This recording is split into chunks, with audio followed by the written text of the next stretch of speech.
passion and purpose to assist young men, ages 15 to 24, to overcome obstacles and build their best lives. She wants to see every young man live out their potential. She has a master's degree in human services counseling, with a major in life coaching. More importantly, she is the mother of 3 boys, who are exceptional, educated, professional men. Coach Deborah believes it is better to train early, rather than need to fix later. She utilizes basic principles and God-led concepts. Sometimes the only thing a young man has is their credibility or their name. The actions they take are based on the decisions they make. Those decisions align with their choices and result in consequences. Coach Deborah can assist you if you are lost, floundering, or confused. Embrace the help and start building your best life today.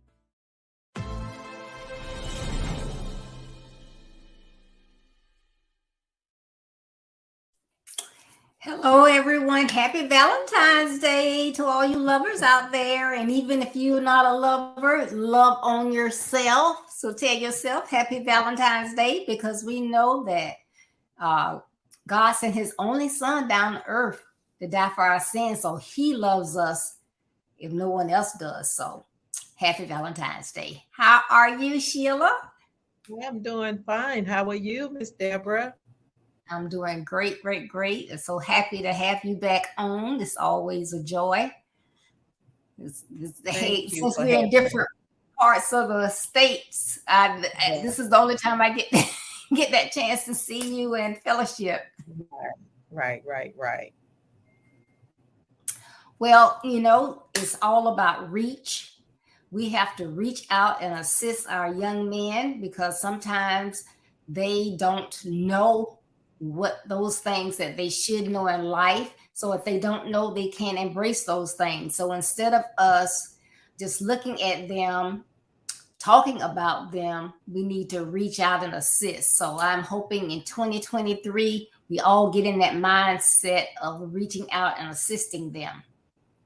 Right. Now, our theme for February is reach out in self-love. Self-love, we have to love ourselves. Today, Sheila and I are going to be talking about do you. Do you. Or sometimes we just worry about the other person, what they look like, how they're dressed, how their hair is, what style they're in. But you have to remember that each one of us are unique. We possess our own purpose, our own skills, our preferences, our self-worth, and our ethics. So do you. Don't follow others and change who you are. That's right, isn't it, Sheila? That's it. That is it. Well, Sheila, as I stated, I know you have been on before, but of course, we have new people on here. So tell us a little bit about yourself and bring us up to date on what you've been doing new out there. Well, I am Sheila Walker, and I do work in the school district here in Dallas. And so my job is as a community liaison. What I do is work with the community and bridge that gap between the community, the school, and the parents, and especially the students. And, you brought up a very good point about young men. Young men, we have to pour love into them and to teach them how to love themselves. So that's that. I mean, when you asked me about the topic, I said, what a perfect opportunity at a perfect time. And then, today when we talk about self-love, we have to teach our young men that they have to love themselves first. So many times we focus on our young ladies, but young men need to know that they're the first star, because they're going to be somebody's husband one day. And so what better time is to start teaching them when they are in school, even young as, not just high school, but as young little boys. And I know you mentioned you have 3 sons. And so I'm sure that boys are very close to your heart. Yes. I have 1 son and I have a lot of grandsons. So that's a very deep topic that's needed in our population today. All right. Thank you so much. Well, social media has a significant impact on the self-image and lifestyle of young people. They seem to forget about their skills and who they are. As an educator, Sheila, what what do you think is the best way to get young men to understand that they don't need to emulate others? Well, the best way is to teach them first self-worth, to teach them that they are important and that learning who they are and what their purpose is a good thing. I often stop young men in the hall and ask them, what do you do? Like, especially if they're walking the house or not being where they're supposed to be. It's like, where are you supposed to be? They sometimes want to be, how you put up a guard because the other guys are around, and you try to make sure that you're bad or whatever. But I found out that young men are more softer than young women by respect. They will come back and say, you know what, I'm sorry, Miss Walker, for doing X, Y, and Z. And then I start kind of picking their brains, like, what do you want to do after graduation? What do you want to do for yourself? So some of them have an idea, they say, I don't know. So I always let them know, the next time I see you, I need an answer. I don't know, it's never an answer for me. So if you did know, what would you say? That's I learned that years back at some workshop. If you did know, what would you say? Because it's easy for us to say, I don't know. And so when I talk to young men about their appearance and, how they look and how you present yourself, to young ladies, is very, very important. And then also when I talk to them about looking for a job or getting ready to go to college, present yourself so someone will look to you, not saying, not down in the way they are, what they need to do, but sometimes that's all they know.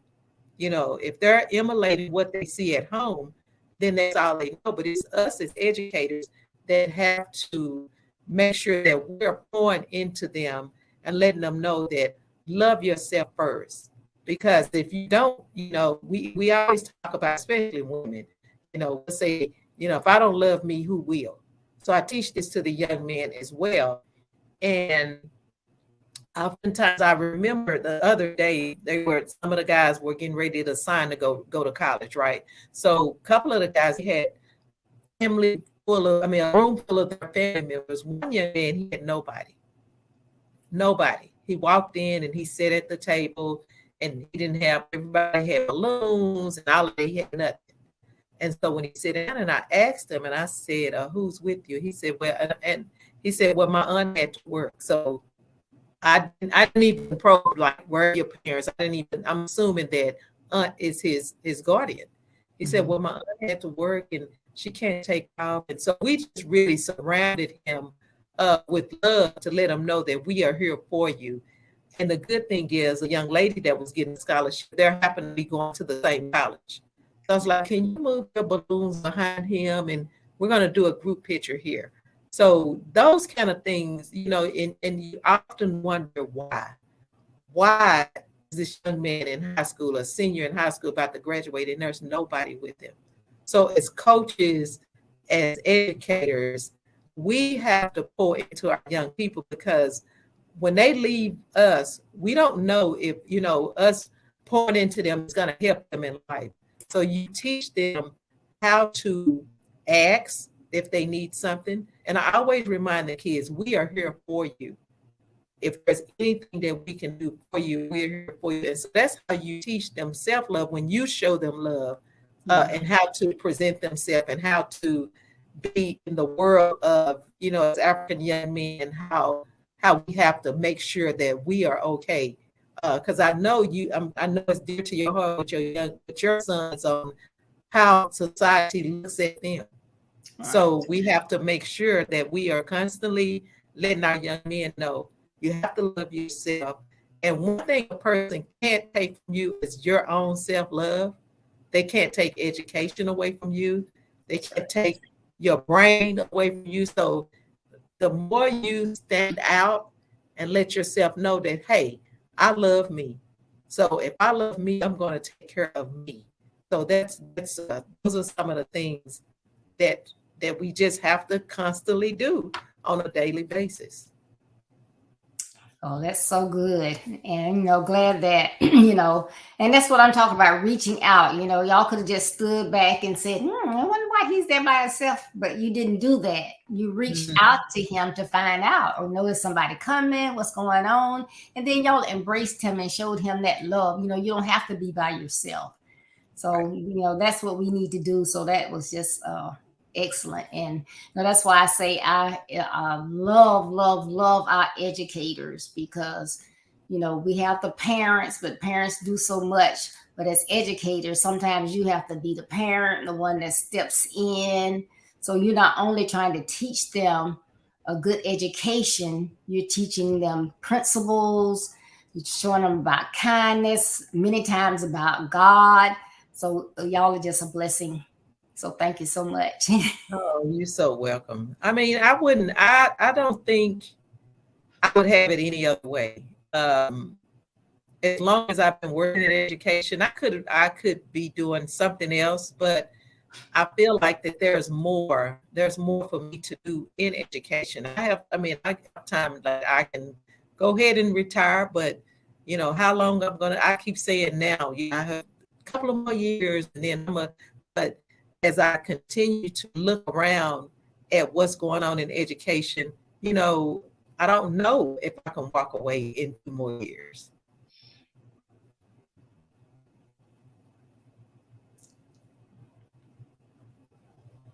So, it's a matter of care, you know, a matter of care and how we are going to pour into our young people, period. When I see young people, even at the store, and my kids often, get on me about, you always talking to somebody about education.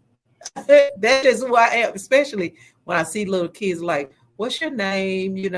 Where you go to school? And the parents are like, oh, you work you're an educator, right? Yep. Yeah. So we just have to, it's just in our DNA, I guess what you want to call it. It's in my DNA is to continue to educate and to continue to make sure that we have people in the right places at the right times for our young people. All right. Very good. Hi, and everyone. If you tuned in late, happy Valentine's Day to you. And Sheila Walker and I are on here today talking about Do You. And I know since it's Valentine's Day, some of you will be looking at this as a rewind, a retake. So make sure that you like and share and comment. But happy Valentine's Day to you as well. But this is a great conversation. We're talking about do you. Don't always try to follow other people. Right, right, right, right, right. That's a very good topic too, Ms. Deborah, because when you talk about and you hear people, so many, especially women, I'm just gonna do me, you know, because it makes us feel good. I often hear men saying I'm doing me, but a lot of women say that. So that, that cliche there. But it's okay. It's okay for a man to say, I'm gonna just do me right now. I'm just gonna take care of me. I'm gonna, because as men get older or anybody, we oftentimes we don't take care of our bodies like we should. But know that a lot of them when the doctors say you better start doing it, then they start working out and making sure that, and as young kids, as young boys, you see them especially doing football season or basketball season where they're working out and making sure that they're ready for the game, for the big game, for the basketball game, for the football game. And we even have some young men that wrestle, so they have to make sure that their bodies are in tune. So when you're working on your body, you still doing you because you're taking care of your body. Because as we age, we don't even have to age. As if we don't take care of our body, we will have those signs that let us know that hey, something ain't right. So it's just a matter of making sure that we are doing, making sure that young men are doing them as women always do. So yeah, thanks. Well, a lot of people now are getting tats, and we see them, they're all over their bodies. People are getting Botox injections, plastic surgery, and other things. Changing or enhancing their bodies, is an excellent thing to do if this is their thing, right? You got to do you. Right. However, we have our young people watching them while they brag about these changes on social media and show you the before and after and what they look like. What they don't bother to share is the medical issues that these enhancements are causing and what happens when they try to reverse or remove some of these popular things that they are doing. So, people want to fit in. So how can we get them to understand that they can be more successful standing out? Yeah. So yeah, you can stand out. You can be you. Be you. Don't try to be like anybody else. I oftentimes even tell my grandkids, do what's best for you. I don't think, have a one granddaughter that's sometimes her insecurity, she'll say stuff like, I don't have any friends. I don't think nobody likes me. I say, yes, people like you, but stop trying to do what they want you to do. Just be who you are, be genuine in who you are. And you don't have to worry about. Even my youngest grandson that's 10, he's in a new school, and he said, I don't have any friends. And that is so, it hurts me for my 10-year-old grandson to say, I don't have any friends, because you're in a new school and kids tend to, what they do with a new kid. They tend to pick on the new kid and talk about the new kid, and you're ugly. And kids can be so mean. And so I often just remind him, I said, his middle name is King. I said, you're a king. All right. So as a king, you're gonna do what's best, and you're gonna be the king of the day. You're gonna shine, and so I often remind him that's why we named you that, because you are a king. And so we have to tell our young men that they are kings. We have an exhibit at our school now, African American history exhibit, and I tell you, it's phenomenal. This lady has come in, and she has. I won't be able to get through everything she has in a month. It's so much stuff. And so as we talk about, somebody reminded me, say, we need to remind the young people that we are kings and queens, and we are. And so as I talk to the young men and let them know you are a king, and we talk about, we can even go back as far as in biblical, our Father God is the king, and so we'll let them know that you're a king as well. You don't have to have a title to be a king. You are a king. So those are the things that we need to continue to pour into our young men and our young people, that we, first of all, we loved ourselves as a culture. That's all we knew was love. We didn't know, that's all we knew, because we loved each other to get us through everything that we were going through. As anybody, any family, when you have that family closeness, when you show love, even if it's nothing more than Big Mama cooking for you, and food, the food, when Big Mama cooks, everybody is all happy and love and all of that. And so when you're eating, everybody is laughing and happy. So that's another part, that when we talk about love, we talk about family love. So and sometimes, like the young man I was telling you about the other day, that didn't have anybody for one reason or another, I don't know.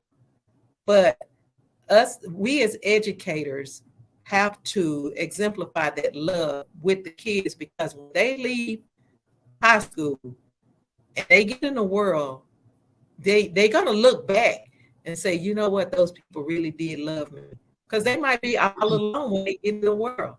But I always remind students that if anytime you need to come back, I share my numbers with a lot of them. Kids graduate from high school and then they go on and graduate from college and still reach back. Those are the things that is very impactful, especially when a young man sees another male educator that's pouring into their life, if they don't have anybody. at home that's going to be helpful, and see those male role models. So those are some key issues that that are very important in our young men's life. Very important.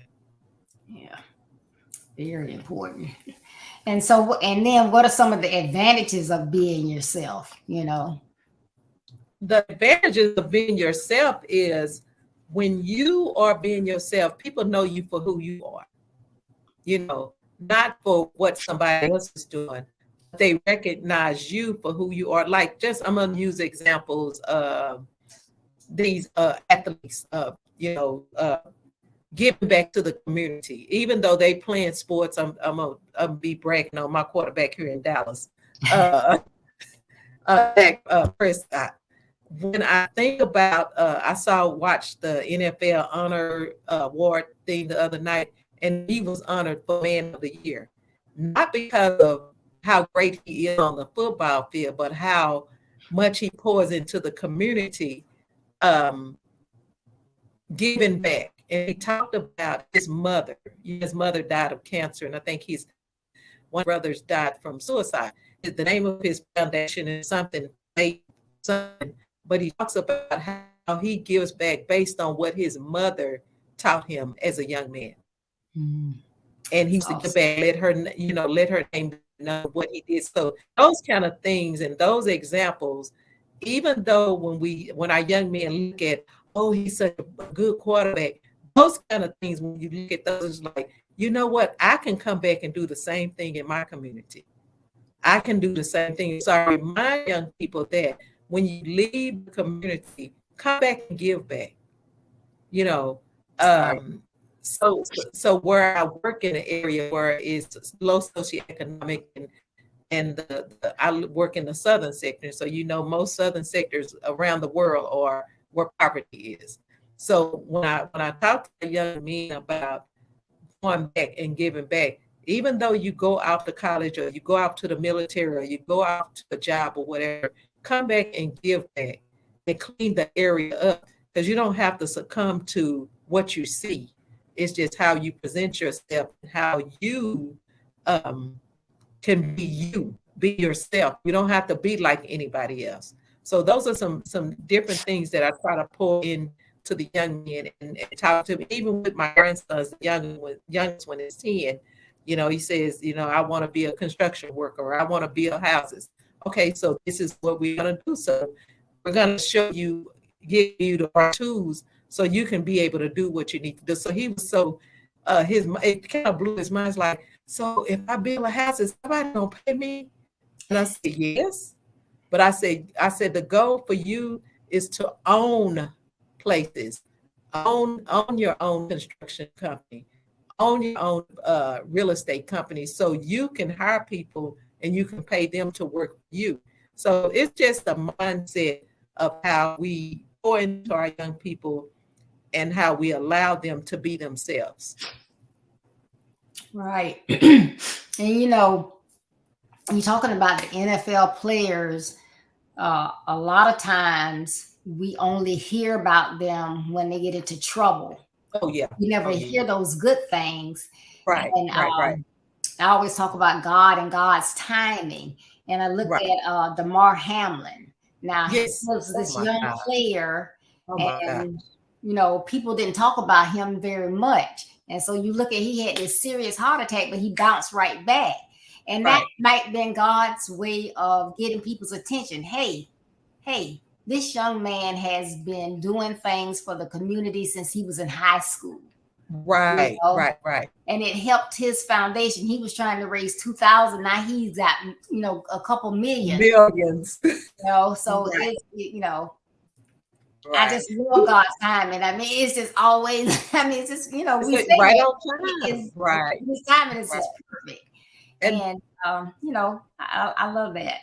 That was a perfect way you put that, because I didn't know anything about him. Well, I didn't even know who he was until when he had the heart attack. And then when they start talking about his foundation, and I was like, wow, he was already doing the work. That's phenomenal. Right. But you're right. We don't. Only thing we knew that he played football, and well, the people that knew who he was, I didn't never know who he was until that day. But it's just it's so many athletes, or so many, not even just athletes, so many entertainers that do a lot in the community, but we don't hear about those things until something, we hear the negative. We Yeah. don't hear all of the positive things that people are doing.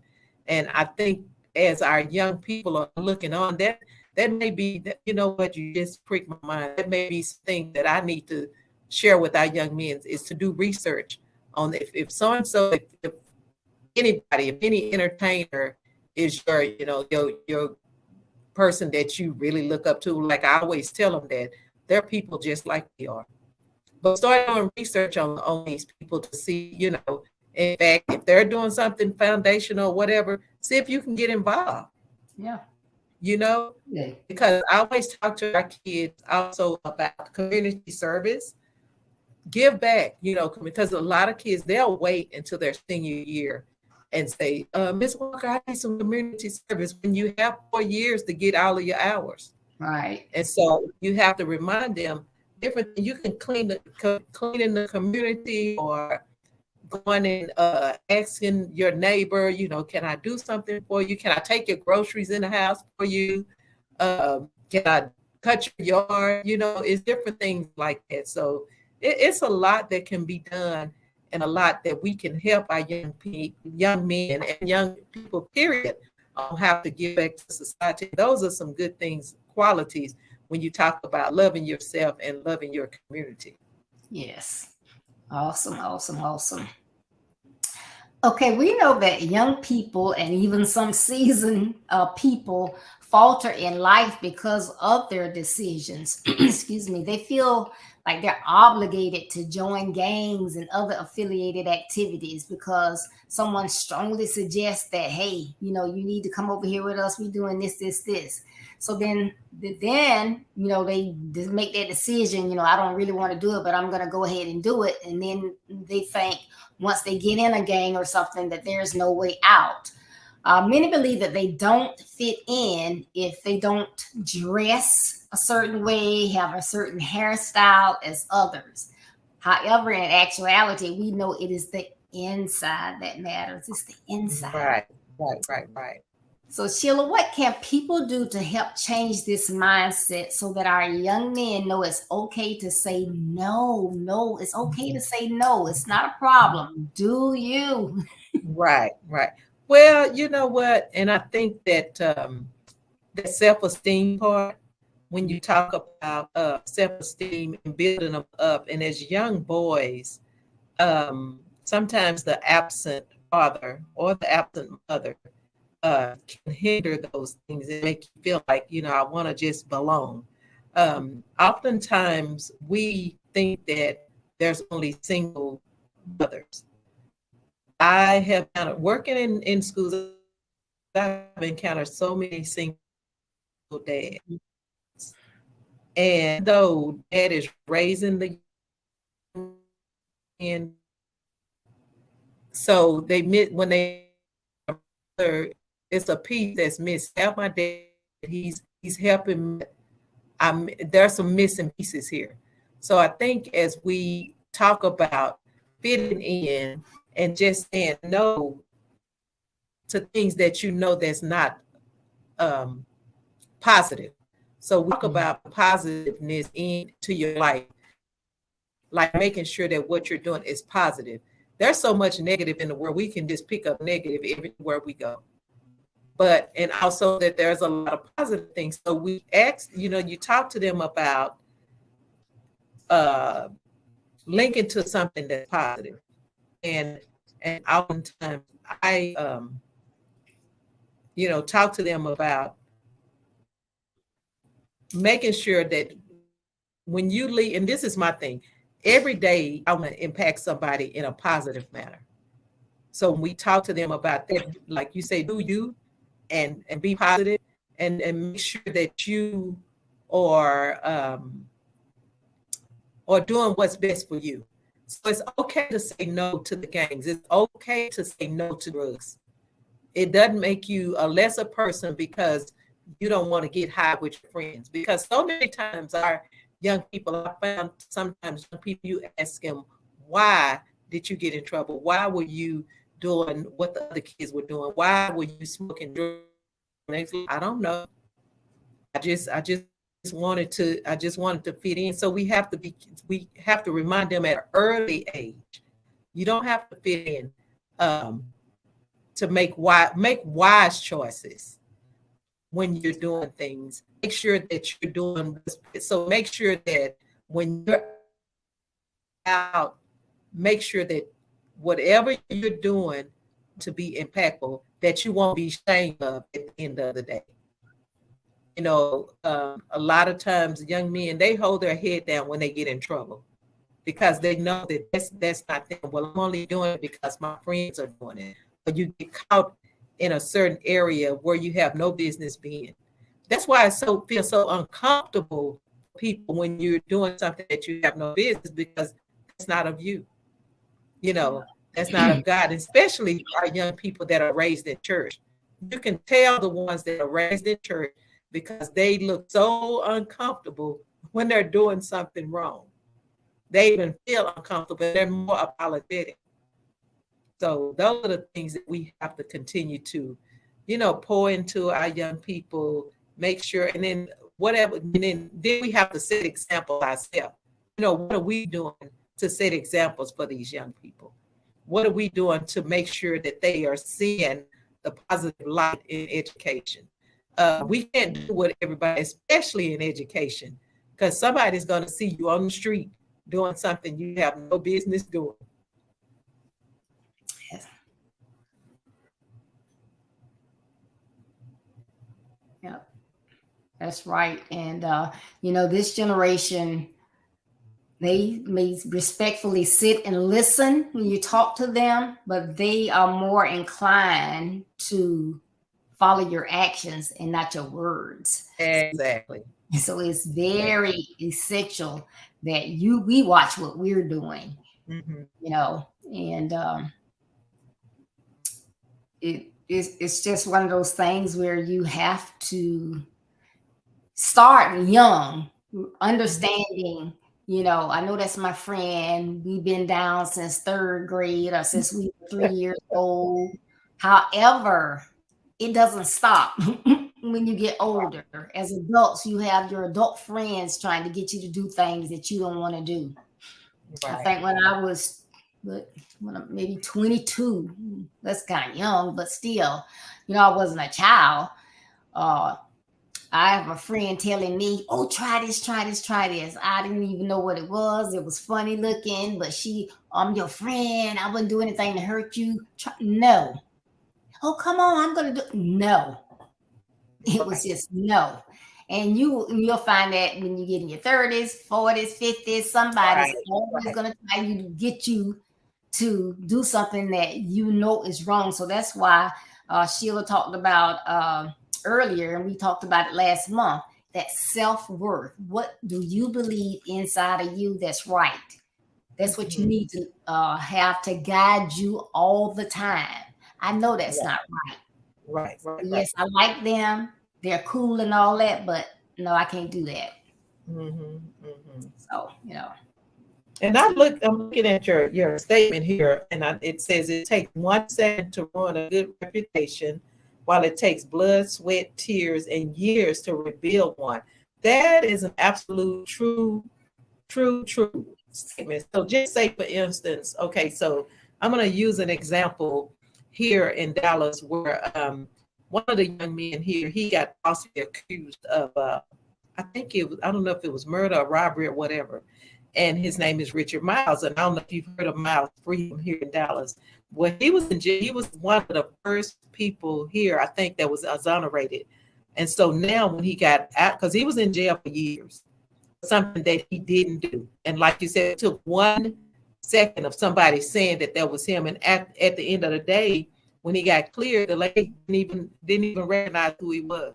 So he had to come back to town to rebuild the area of what was torn down for him when all it was 1 second of somebody identifying the wrong person.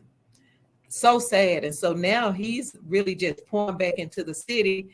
The guys that's coming back that was exonerated, they have what they call miles freedom, and they go out and do things in the community, and they build in gardens in the southern sector. So that thing, when it takes 1 second, and just like you said, when your friend asks, "Oh, just come on," what if you had done that for the one feel good moment that could have ruined you for a lifetime?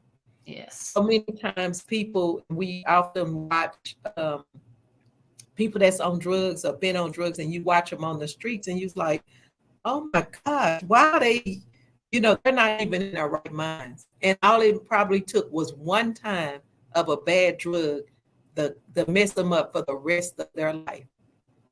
Yep. And we don't know if they will ever be right. You see them, it's just very, very sad when you see them. And oftentimes my grandkids used to say, why are they begging on the street? Why are they asking for something? We've given things, but I remind them, this is what you don't want to do. Make sure that you take care of yourself, because you could end up like this. And then some of them, my daughter works at Park and Recreation in the area where she works. There's a lot of homelessness. They have a group come out called Homeless Solution that pick up people. Do you know that some of these people refuse to stay inside because they just want to live outside? That is it's so heart-wrenching, to see that. But when you talk about it would take years to make up what you tear down. Your first impression is the first impression. When you mess up a first impression, you know how many times it takes you to go back to mess up that impression. It's like coming into a building and the first person someone sees is very rude. And what do? They spread the word, oh, don't go over there. Because those people are rude. Those people are rude. One person, but they're rude over there. They don't know how to talk to people. One person can mess up a business. So, like going in a church, if they encounter coming in a church and the first person they see is rude, they start calling their friends and putting it on Facebook and putting it on Twitter and all of that. Don't go over there to that church, because those people are rude. So the same thing with our young men. When you talk to them, we have to remind them that your first impression is your best impression. So when you're going on jobs, when you're looking for jobs, make sure that you look your best. Even if you don't have the best clothes, but whatever you have, make sure it's your best. And I have so many in the room, in my classroom space. I have a lot of resources for our students. I have clothes, I have toiletries. So I remind them, if you need anything, come by my room. And I'm not going to make a scene. I'll make sure that you have whatever you need to be prepared. So it's those things that and young people, sometimes they feel embarrassed, especially the young men. They feel embarrassed because they have to come and ask. But I remind them, I'm almost like your grandmother. I'm like your mother or your aunt. I'm here for you, and I can help get whatever you need. Sometimes I ask, the male educators in the building, hey, so and so needs something. Let's get him a suit, for the prom, or he needs something for an interview. He needs a tie, he needs some shoes. And oftentimes the male teachers would just jump right in and get whatever we need for them. So we have to continue to be there for our young men and our young ladies. I'm not leaving the young ladies out, but they're always the ones to get, we take care of the young ladies. But our young men are the ones that are left out a lot of times. Yeah, that's good stuff. And when you were talking about, the people out on the street or whatever, and also, we never know their story, but getting back to what we're talking about today, and you never know who is watching you and who is jealous of you. So a lot of times we think they're your friends, and this is males and females. You think, oh, that's my friend, and hey, let's go to this party, let's go to this where, just go out, do whatever. But you never know if that person deep down inside, they're jealous. You're on the football team. They didn't make it. You're playing basketball. They can't get on the team. You're making A's. They're making D's. And there was a young man, the pastor that's over missions was telling us about it. She said, well, I always try to help him when I see him. It was a young man. She said, because he was in school and he went to a party. Someone put something in his drink and it damaged his mind. Wow. And he was somebody that was really, really smart. So somebody was jealous and they just ruined his whole life. Right. You do have to be very, very careful about your surroundings and what it's so sad that someone would even think to do things like that. It's very hurtful. And so that's why you say, be careful where you remember when you were going anywhere, like a party or even a school function, your parents would say, I know I would always tell mine, don't ever sit your drink down. And if there's drinks, if there's punch or whatever, you make sure that you're drinking a canned drink and keep it with you. Don't drink a punch like at the punch bowl, because somebody, I'm sure, has spiked it or done something. So it's a lot of, I don't know, it's the minds of people to even think to do something to someone because of jealousy. That's very heart-wrenching. Very heart-wrenching. This has been a great conversation. So I, really hope that people go back and watch the rewind and share this, because this can really, really help our young people. It's some great information. But as we close out, give me your thoughts on how a person can know, grow, and invest in their self-worth as they work to build their best lives. Okay. So first of all, you have to know yourself and what your passion is. So when I talk to and I keep bringing up the young men, when they talk to young men, like, what do you want to do? What is your passion? What do you like doing? What do you want to do in life, and how are you going to support yourself? So when you talk about investing in yourself, it reminds me of another young man at our school that he's a very good football player. And I said, are you going to college? And he says, no. Used to when you ask the kid, you're not going to college? Oh my God. He says, no. I said, well, what do you want to do? He said, I want to drive trucks. I said, okay.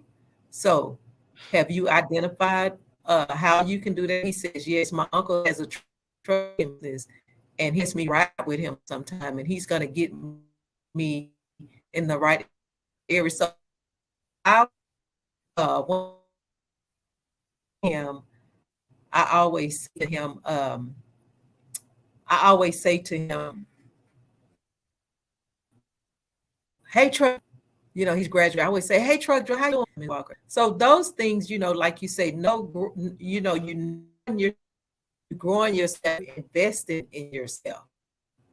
So just because a child decides I'm not going to college, don't just automatically term that, because we so many years, even in education, even from leadership, they would always say, make sure the kids are ready for college. Well, everybody's not going to college.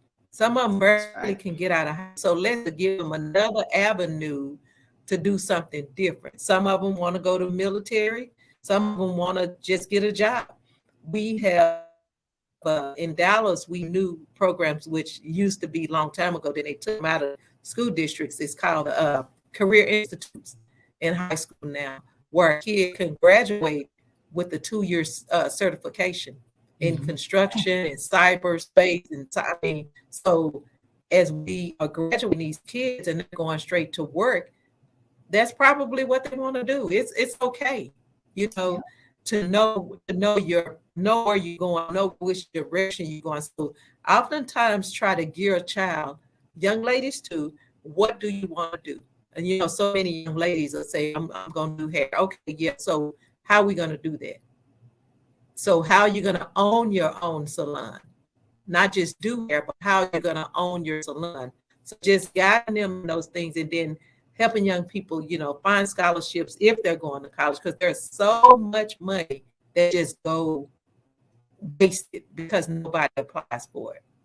So those are the things, just continue to pour into, as we pour into our kids, to help them how to pour into themselves and save and invest, different things that kids have no idea about these things. So that's my take on making sure that they are okay. Awesome. Oh, that's good. Yes, I love it. Because like as you stated, everybody is not well, first of all, everybody doesn't want to go to college.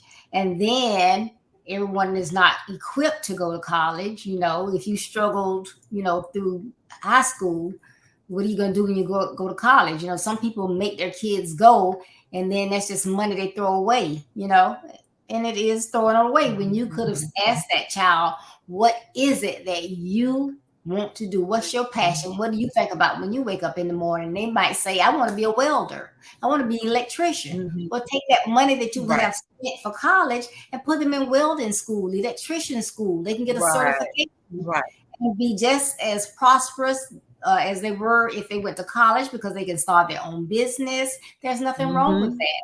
People that want to go in the military. A lot of people go in the military, and while they're in the military, they get their education, it's paid for. They come out of the military, they stay in, enough years to retire. Then they go into another career, and they retire twice. And so they have, they are managing their money and funding. So, find out what your child wants to do, and let them do them. Right.